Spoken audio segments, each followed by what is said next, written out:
Hello and welcome to another episode of With Enough Prep Time. Please, I've done a part one to this video. So if you haven't seen part one, to just get some context as to what I'm talking about. Sorry, by the way, I'm the Nerd Man, your host, and this is With Enough Prep Time. But if you haven't seen the part one, I'm going to put part one down in the small comments box in the comments section for you to be able to see it. All right. I just a small. I'm going to go over in just what I've spoken about so far, just so that you can get an idea of what I've spoken about. Basically, we have Ray Fisher. His allegations and his claim that Walter Amada owes everyone on the Justice League in the Justice League investigation an apology, right? So what makes Walter Amada the most dangerous kind of enabler is his willingness to blindly cover his colleagues. Had he succeeded in discouraging the Justice League investigation, we would not be here. He owes Charisma Carpenter and everyone other participant an apology. But here, Ray Fisher says, so you can better understand, this is another tweet from him earlier on, word for word, verbatim, so you can better understand how deep this goes. After speaking out about Justice League, I received a phone call from the president of DC Films, wherein he attempted to throw Josh Whedon and John Berg under the bus in hopes that I would relent on Geoff Johns. I will not. Okay, so what we have here is proof from Ray Fisher himself that Walter Amada had no problem with doing an investigation into Josh Whedon and John Berg, and the only person he wanted to leave out was Geoff Johns.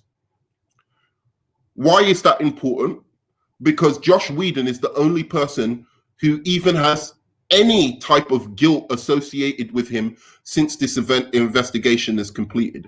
John Berg and Geoff Johns, nobody has come out officially against to say that they are bad people or they have done anything wrong, or they were racist towards anybody in the cast or crew. So they have nothing on Geoff Johns or John Berg.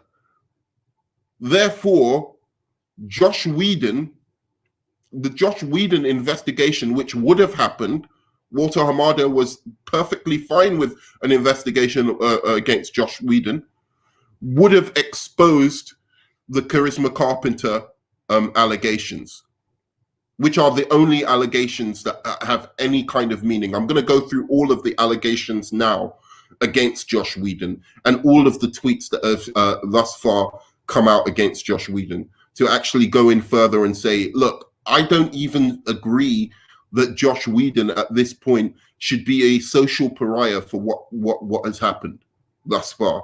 I think what he did to Charisma Carpenter is awful, and it's up to the conscience of anyone who wants to work with him whether they would support somebody who would do that to a pregnant woman. But nothing he did was illegal. He did something that was deeply unethical, but everyone in the world has done something deeply unethical. It's not showing him in the best light. I think it's horrible. I personally wouldn't work with him, but it is up to everybody else to decide that. If of course it is proved what Charisma Carpenter is saying is true. Now, the one place where I will say that Josh Whedon looks incredibly guilty, and so does Geoff Johns for that matter, and this is where I do have my suspicions against them, is that they haven't come out and declared in absolute terms that what the brush that they are being marred with at the moment is absolutely 100% untrue. That they had not sent any racist claims towards Ray Fisher, that they had not done anything nefarious on the set of the Justice League, anything unprofessional or nefarious. At least John Berg has come out and absolutely said that 100% he did not do that.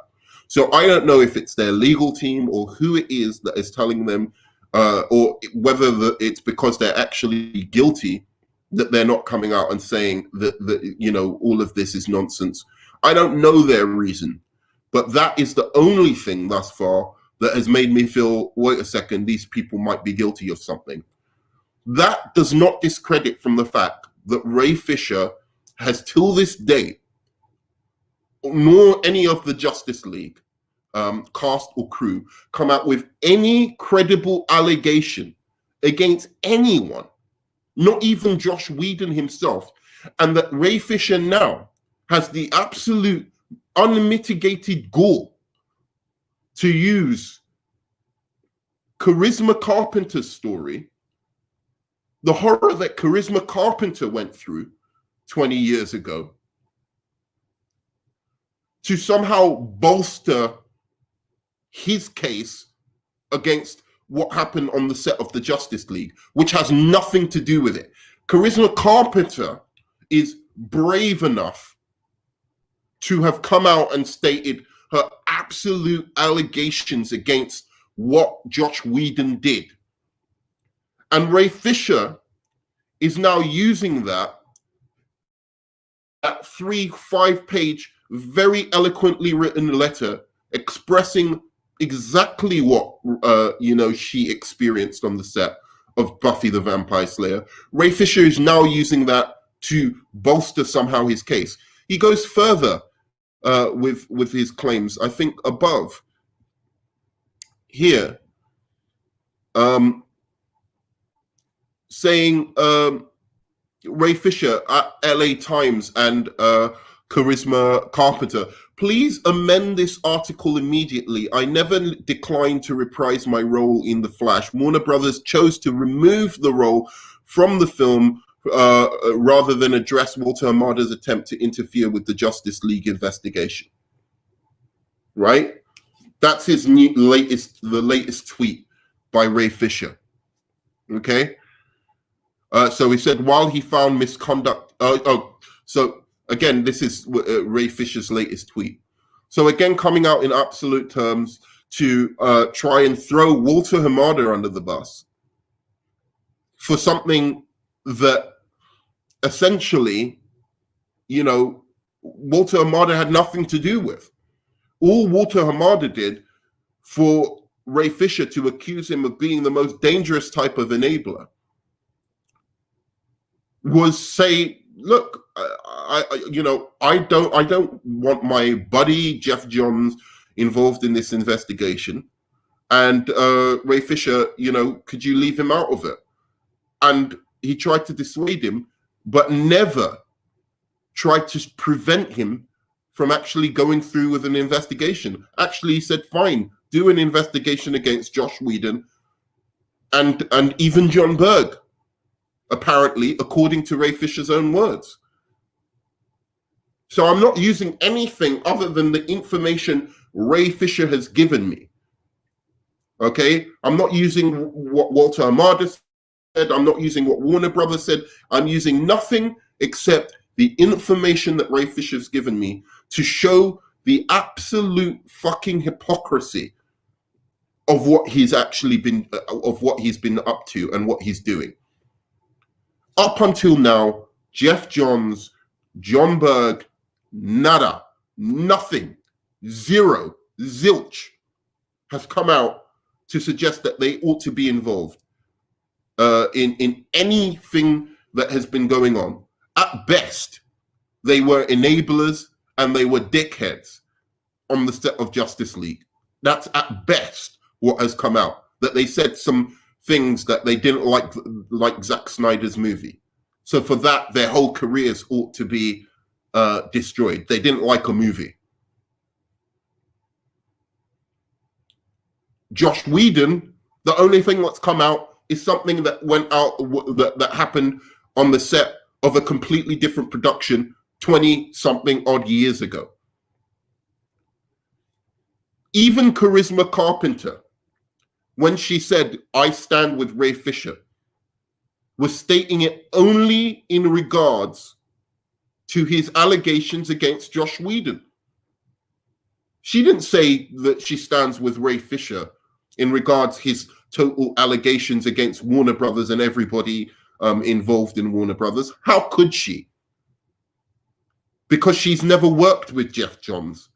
Neither has she worked with Walter Hamada, as far as I know, and neither has she worked with anybody else that Ray Fisher accused. So I want to go on now to discuss Josh Whedon, because there's a lot going on with Josh Whedon here that is troubling to me. So we have from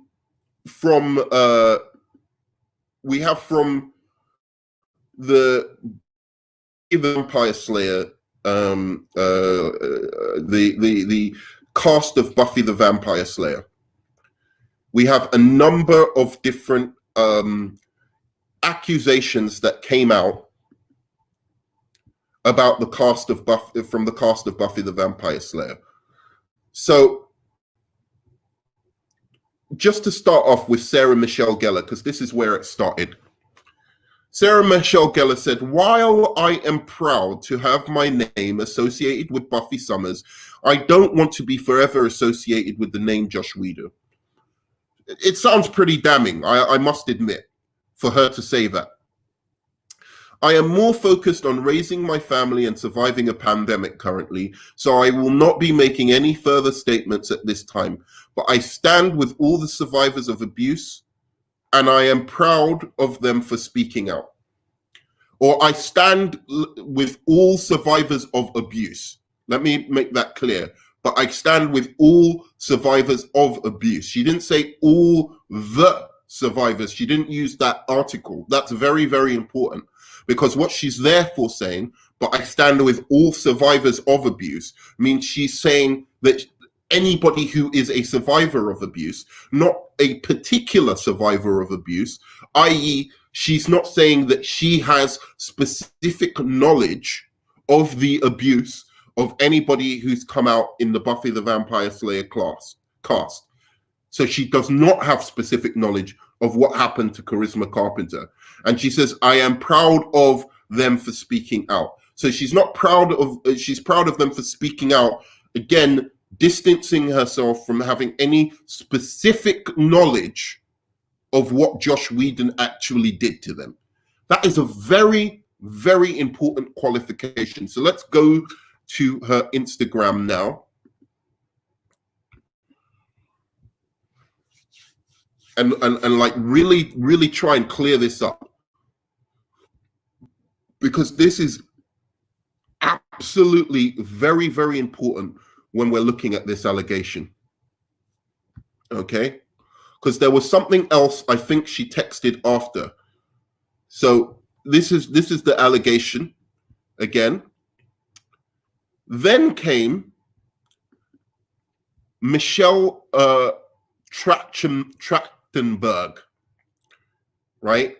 Who said, "Thank you, Sarah Michelle Gellar, at Michelle Gellar, or Sarah M. Gellar, for saying this. I am brave enough now as a 35-year-old woman to repost this, because this must be known.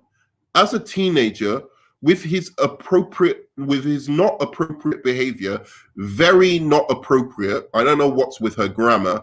So now people know what Josh did. The last comment I will make on this was there was a rule saying he's not allowed in a room alone with Michelle again." Okay, so let's unpack this. I am not calling Michelle Trachtenberg a liar at all. I do not see her as a liar. I do not see anything she's saying as necessarily false at all. However, this is a very, very vague, although she gives more information than Ray Fisher did, and at least the allegation that she makes, as opposed to the allegation that Ray Fisher made against Josh Whedon, actually shows him to that something bad must have occurred, right? Whereas Ray Fisher's allegations, he didn't, my barber wasn't credited. Somebody got color corrected on, in the Justice League movie. She at least says he was not allowed in a room alone with me. Okay. So let's unpack this whole statement together, right? Because so she's responding to Sarah Michelle Gellar. First of all, Sarah Michelle Gellar quite clearly has only stated that she doesn't want to be associated with the name of Josh Whedon. So I don't know what the reason for that is. That sounds bad, but maybe she just doesn't want that smoke. Maybe it's just she's moved on in life. As she says in the next statement, I am focused on raising my family and surviving a pandemic currently. So I'm not going to be making any further statements at this time. So again, what she's basically saying is she has nothing to say of any value about Josh Whedon. That's all she said here. So why are you saying thank you, Sarah M. Gellar, as if she's reported some kind of abuse or stated anything other than, she supports Charisma Carpenter for coming out and telling her truth, as the kids say these days. Not the truth, her truth. Now, again, I stand with Charisma Carpenter. Everything she did and everything she said was a class act. I believe her because there's a history going back of her having stated that this may have happened, and that she even said that she forgave him and she would work with him with Josh Whedon again. The only bit of her account that I have a problem with, if anything, is that she's saying, it's kind of like the Marilyn Manson thing. Again, I stand with those women. I believe what they said. I absolutely believe them. But it doesn't matter what I believe because I am not judge, jury, and executioner, right? I do not get to choose whether somebody is innocent or guilty. It has to be investigated, criminal charges, etc., etc. So what happened to Marilyn Manson is people are saying, when it happened to me, I didn't know it was abuse. But now on reflection, I realize it was abuse. If that is the case, that at the time you don't realize that something is an abuse, how is the abuser, the supposed alleged abuser, supposed to know it's abuse? If you don't know yourself, it takes you to hear the Me Too movement and other accounts for you to actually be able to say, actually what happened to me was abuse. Then, how is the person who did the abuse supposed to know that it was abuse? There's a real conflict there. I didn't know I was sexually assaulted at the time, but now looking back, I realize I was sexually assaulted. When an adult woman says that, it's very kind of problematic to me. If a child said that, a 7, 6, 8-year-old child, I would have more time for that. When an adult says that, it's like, really? And let me get this straight, because I want to make clear what Michelle Trachtenberg is. She's done the usual tactic, which is be known as a teenager. What does as a teenager mean? Because when you say as a teenager, I know on the show, I believe you were you played from the age of 13 years old all the way to the age of like 20 something. I believe you were on that show for quite a while. So you've left it up to our imaginations. And I'm not saying, you're wrong for doing this. I'm just saying this is the problem with this accusation and how I'm supposed to interpret it as a reader. Am I supposed to believe that you're saying you're underage because you say you're as a teenager? Because as a teenager, you might have been 18, 19 years old as well. So I don't know what spectrum? 18 and 19, if somebody does something that is, say for instance, sexual in nature to you, maybe he asked you out on a date or something, I don't know, or he said, oh, you're looking really hot today. If he said that to you when you were 13, 14, 15, 16 years old, that is very different from him saying that to you when you're 18 and 19 years old, from a legal perspective, right? So saying you're a teenager is already kind of seems fairly deceptive. It seems vague. Again, a very vague statement, the kind of Ray Fisher-esque statement. So with his not appropriate behavior, what does not appropriate behavior? Was he swearing around you? He could have been saying curse words around you and your mother, or saying things that were very provocative, because he's Josh Whedon and he has this acerbic kind of sense of humor, and he's trying to write scripts that are funny, so he's always trying to bounce and stay in that humorous kind of mood, and maybe he says some things that are a little bit like risque in terms of his sense of humor at the time, and that was what was inappropriate, and therefore your parents said, you know what, I don't want her in a room with him alone. I don't trust him in a room with her alone. What do you mean by he was inappropriate to you? So again, the reason I'm not coming down really, really hard on this statement and what she's saying is because Josh Whedon hasn't responded to this. And I'm wondering why Josh Whedon's, unless maybe everyone, like his people have dropped him, like that's the only thing I can imagine as to why he, his label, everybody has dropped him. So he's looking for like lawyers or whatever to be able to respond to this. But why hasn't he responded to this? That makes me think there's something to this. But again, it's not proof. That's just my speculation. And my speculation doesn't matter. They are innocent until proven guilty. And I stand with due process. Okay? So it was not appropriate. So now people know what Josh did. How do people know what Josh did? You haven't told us what he did.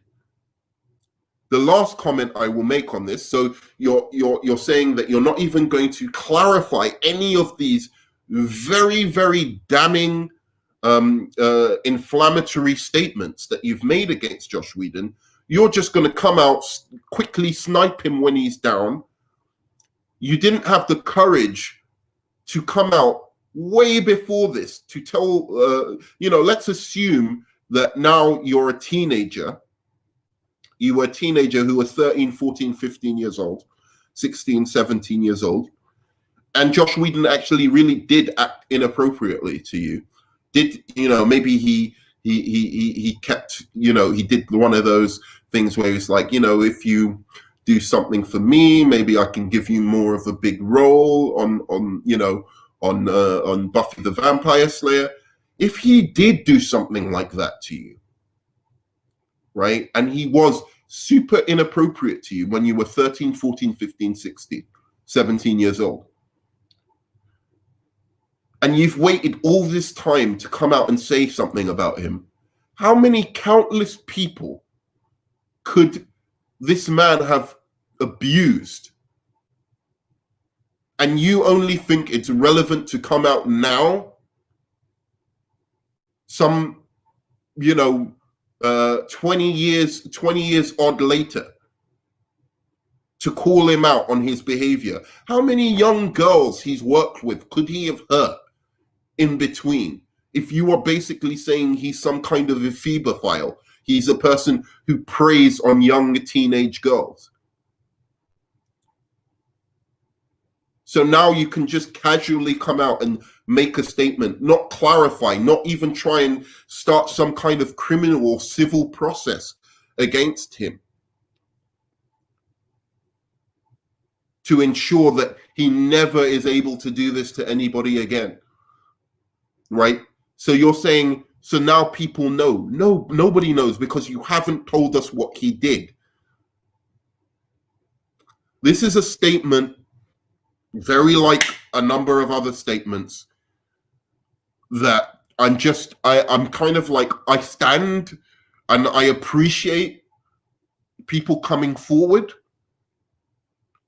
I don't like this idea of telling my truth or your truth rather than the truth, but I appreciate that she came forward. If this is true, if he acted inappropriately to her, then then it really is her responsibility to make it very clear to the world, hopefully not through Instagram or Twitter, but through some legal process, exactly what Josh Whedon did to her, to make some kind of statement that can therefore be clarified later on what exactly he did to her, if it, in fact there was some illegal or highly unethical aside to what he did to Michelle Trachtenberg. And why exactly was it that you weren't allowed in a room? Who said you weren't allowed in a room? Was it the set? Was it the producers? Was it the studio? Was it your parents? Who was the person who said you weren't allowed in a room with her? With him, rather. These are all questions that need to be asked. So this has emboldened, just to make clear why I'm doing this, this has now emboldened the Ray Fisher stance to come out and say, and completely go on like Ray Fisher is vindicated because of the statements that are being made by the Buffy cast right now. Now, let's make something clear. These allegations against Josh Whedon, apart from the cruelty allegations, right? Like casual cruelty, which is not something, you know, it's unprofessional, but it's him being an asshole, but it's nothing you know, worthy of canceling somebody for all time over. It's not Harvey Weinstein. It's not even that comedian who was, you know, masturbating in front of Louis C.K. Level of behavior. It's not something that is cancelable. There was the asshole behavior. So the only two pieces of testimony so far, or accounts on social media so far, that have meant anything in terms of what should impact Josh Whedon's career beyond him being labeled a bit of an asshole and somebody who's hard to work with. You know, it's probably more along the lines of someone like, you know, well, someone who's an asshole and hard to work with, you know, you know, I'll give an example later of somebody that I'm talking about. But if that's the case, that he's an arsehole and somebody hard to work with, that's up to each person who wants to work with him, who says, is it worth it? Is his talent worth enduring the fact that he may be an arsehole? And maybe, you know, on reflection, Josh Whedon could learn from his experiences and the criticisms against him to become a better person and grow from being that kind of arsehole. But the only two things that have been said is what Michelle Trachtenberg has said, you know, with the inappropriate behavior, and that hasn't been clarified. We don't know what that means. It's very vague, and I don't know why Josh Whedon, other than maybe he is actually guilty, hasn't come out and said something against this. And then there's the Charisma Carpenter allegation, right, which, you know, is something completely different, which was very well expressed, detailed, and, you know, really, you know, states exactly what he did. And what it shows, again, is not something that is Louis C.K. or any other, you know, or even, you know, like someone like Bill Cosby, right? I'm not going to go into what I think of the Bill Cosby allegations, but like the allegations against him are more serious than the allegations against Josh Whedon. I think we can all agree with that. So there's different levels to these allegations, and Josh Whedon's, the allegations against him are very, very low down. Even Charisma Carpenter's, the only serious allegation that raises him to a level of something that you might think, oh, well, is this a Harvey Weinstein kind of thing? Is this allegation here by Michelle Trachtenberg? And she hasn't clarified anything, and nobody has forward to substantiate any of her claims. So now let's look what else said against Josh Whedon. So somebody else said,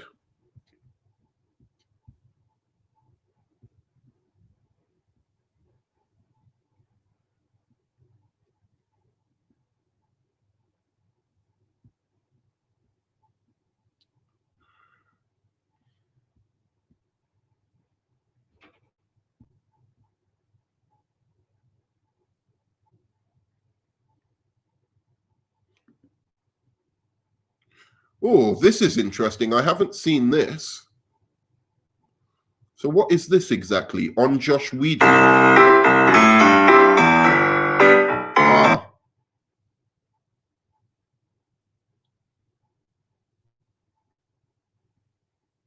Okay, that was somebody else. I watched that later.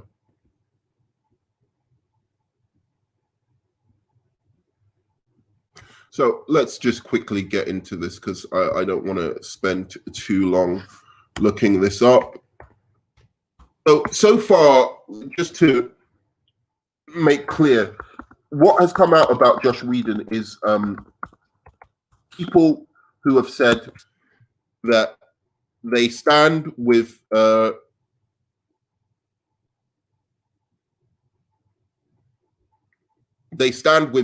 Josh Whedon, basically, and what he, you know, they basically said, yeah, they stand with Josh Whedon. So I'll show you some of the posts about that. But then there was something else that two of the writing staff claimed about Josh Whedon, which I'm going to read here before I go into anything else. So Whedon, so let's see here. Okay, so one was Jose Molina.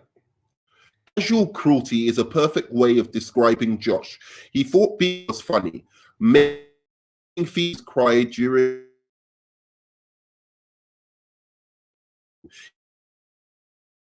the cry twice with at least he stands with Charisma Carpenter as opposed to standing with Ray Fisher. Okay, so Jose says that. So Josh Whedon used to make girls cry. That's now a crime worth canceling over. Casual cruelty. To validate what the women of Buffy are saying and support them in telling their story, they deserve to be heard. I understand where at all Charisma, Amber, Michelle, and all the women who have spoken out are coming from. I don't understand why. Why is she saying that? And that no.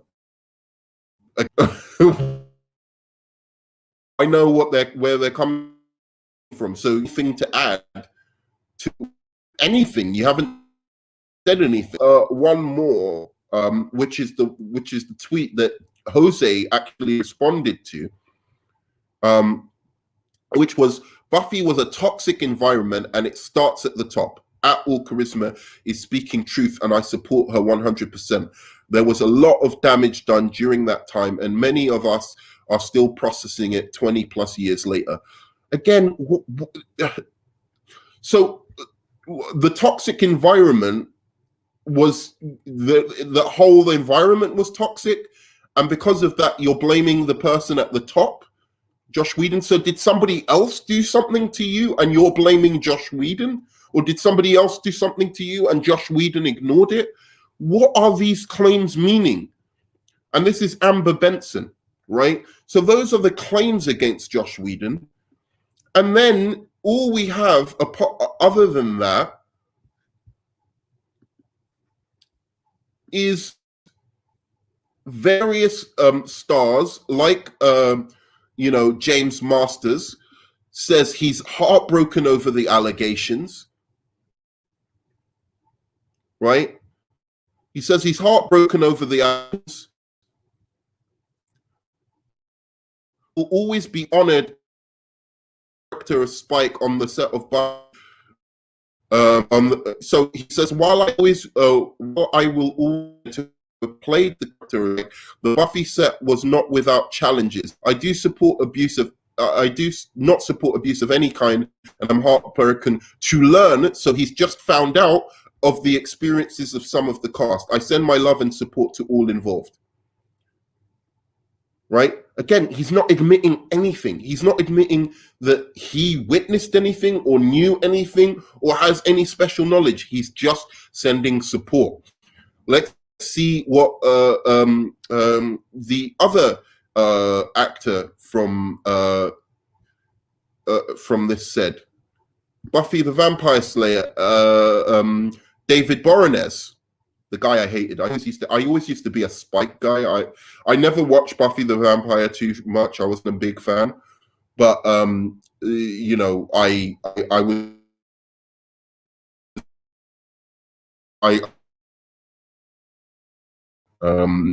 aimed Buffy. But anyway, that's another whole topic.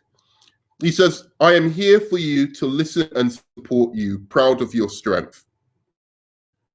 And he says that nowhere does he make any allegations or say that he has any special knowledge of what happened on the set of he didn't witness of any abuse. So again, I ask the question. Joss Whedon has been accused only of one thing that is bad here. The only thing that he's been accused of is the allegation that Charisma Carpenter brought out. The rest of the people have all said they support Charisma Carpenter and maybe even Michelle sometimes, but they have no special knowledge, nor did they witness any of the abuse towards these people. So once again, I'm going to do one more person. And I think this is the last person because I think what she says is particularly interesting.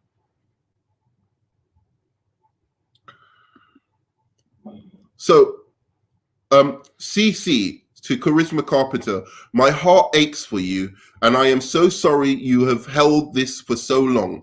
Your posts were powerful, painful, and painted a picture we'll collectively never unsee or unknow.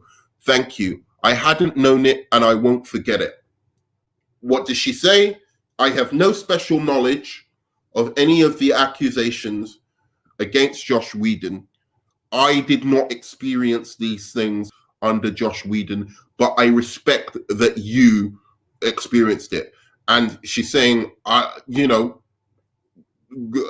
you painted a wonderful picture, which she did. She painted a lovely picture, or not a lovely, but a horrifying picture. Charisma Carpenter painted a horrifying picture that, people rightly should be angry about. But we need to think, well, what is the adequate punishment for this? Because it's not the same punishment. It can't be the same punishment as what has happened to people like the comedian Louis C.K. Louis C.K. This is what Louis C.K. did was worse than what Joss Whedon did. in terms of the pregnancy thing. He didn't sexually abuse her. He just was like not very sensitive towards her needs while she was pregnant, which is awful. He did it in the 90s. As far as we know, he's done nothing like that since. Okay? So it wasn't repeated behavior. Apart from that, accusations of being casually cruel and mocking to people because he thought it was funny. Maybe that was his sense of humor and he didn't realize because nobody challenged him on it to say, actually, mate, this isn't really funny and we're really hurt by this behavior. No one challenged him.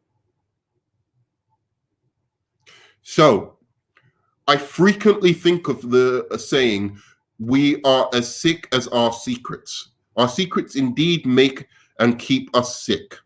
What I'm learning more and more and have personally found most valuable is the profound healing can only come from naming and disclosing what actually happened.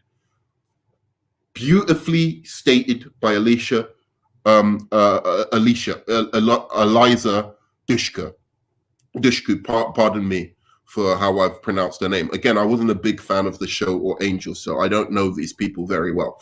Beautifully stated by her. So what is she saying here? Again, she's stating the the importance of stating exactly what it was that happened to you. She's saying to Michelle, look at the post, beautifully laying out exactly what happened to her. Keeping these secrets will only do greater harm to you and greater harm to everybody who's judging the case. It will divide people. Whereas if you are able to state in a way clearly that is respectful of the rights of all the individuals involved, what happened, so that people can judge for themselves Josh Whedon and say, look, this guy is genuinely a dangerous, terrible guy in Hollywood who needs to be exercised and shunned from Hollywood for his behavior. You need to do what Charisma Carpenter did, except perhaps not do it via social media, do it via a lawyer, do it via something where you present your case properly, so that you can stop future people from being harmed by Josh Whedon. This is what I'm saying to Michelle. I'm also saying this to Ray Fisher. Now, Charisma Carpenter came out and she supported Ray Fisher. She supported her friend, and that's good on her. I don't think she should have done it, but that's good on her. She's supporting her friend, just like, Walter Mamada was supporting his friend, Geoff Johns. That's what we do with friends. We support them, even when it might not be completely ethical to do so. That being said, Charisma Carpenter might have inside knowledge of what happened to Ray Fisher. But Ray Fisher has never put out a statement that actually states why he's calling Geoff Johns, Josh Whedon or anybody else racists, why he's calling them abusive, why he said their behavior was gross, apart from something that Charisma Carpenter said 20 years ago happened to her. So, naming and disclosing what actually happened. The necessary first step, once someone's ready, is to freeing ourselves from our secrets, untold truths, which have kept us isolated, ashamed, and held hostage. Neglecting to name the power, gender, sexual, racial abuse. And I like this because she's clearly speaking here or implying the whole investigation. Because you know why I think she wrote this? I think Eliza Dushku actually likes I think in her own way she probably likes I really don't even know this guy that well, Josh Whedon. She actually likes him, but she doesn't want to come out and straight out defend him if he's been abusive. But she's trying to state that anybody who's accusing him now should come forward and state completely what their case is. And neglecting to name the power, gender, sexual, racial abuse epidemic in the entertainment industry, and for that matter, society in general, enables the abusers and only emboldens and ultimately fortifies abusive systems. So she's saying, without you stating the dynamics, stating exactly what happens to you, and saying that that is specifically abuse that you cannot abide by, right? That you are actually emboldening people who do this to continue doing it. If Josh Whedon was racist to you in some way, Ray Fisher, and you're not telling us what that was, other people who are racist in the same way, maybe he doesn't know that that is racism. Maybe he doesn't understand that, and it's only by telling him and explaining to him exactly what racist behavior he was supposed to have done that he will realize, oh, you know, actually that was out of order, or he won't. But at least we can then judge him to say, hey, you know, this is outrageous. How dare you do this to somebody for, you know, for it's absolutely racist and fuck you. So that's what she says, exposing the power, gender, sexual, racial abuse epidemic in the entertainment industry, and for that matter, society in general, enables abusers and only emboldens and ultimately fortifies abusive systems. Absolutely spot on what she said there. May you and countless others feel the solidarity and connection you have likely missed for too long. From courage come change and hope.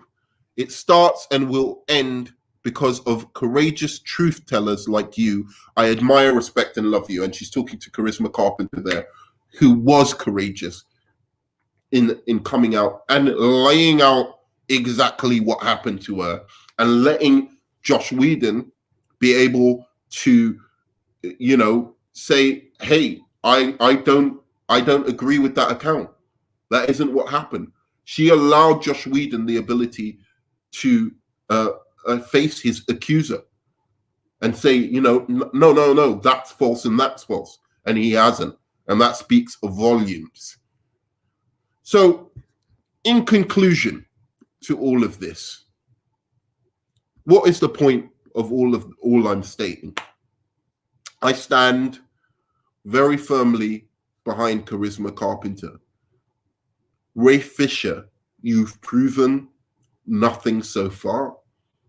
And I am more than happy to stand with you when you show exactly what and exactly when individuals supposedly did these horrible things to you. Or at the very, very least, tell us what happened so that you can face your accuser head on and they can answer your accusations. So thus far, the only accusation you came out with was about color coordinating, and it got shot down by Josh Whedon's lawyers straight away. So having said that, you know, and also Walter Hamada, AT&T, everybody, the head of AT&T, everybody stands with him. So you've proven nothing, you've done nothing. It doesn't help your case or benefit your case. And you using Charisma Carpenter's experience from 20 years ago is actually shows more about you, really, as a person than it does about Josh Whedon, in my opinion. All right, so thanks very much. That's my what I have to say on that. And please like, subscribe. Tell me what you think of the whole Josh Whedon situation. I would love to know. Thanks very much.